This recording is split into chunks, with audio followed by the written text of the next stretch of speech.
Affirmative action began as riot control. Harlem was up in flames. Bed-Stuy was up in flames. Newark was up in flames. And if we don't do something to bring in young black people to the mainstream economically and educationally, we're not sure the society will hold together. The words affirmative action initially were attempts to deal with discrimination that African Americans faced in the labor market. There were executive orders by President Kennedy and President Johnson which said employers had to make a good faith effort to use affirmative action in their hiring and recruitment policies, which meant they were going to try to recruit people who had once been discriminated against.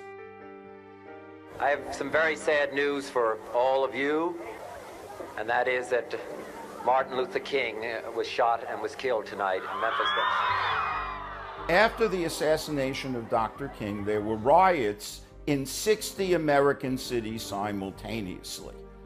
The leaders of the society, whether they were in government, business, or academia, said, this society can't hold together if black people are burning the cities.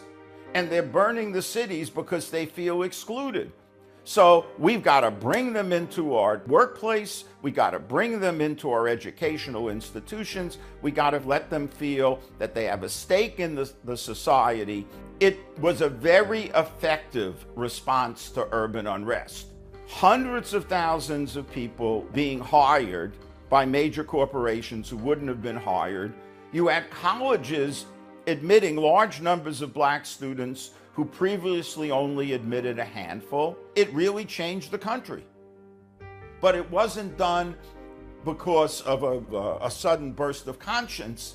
It was done out of fear that the society was falling apart.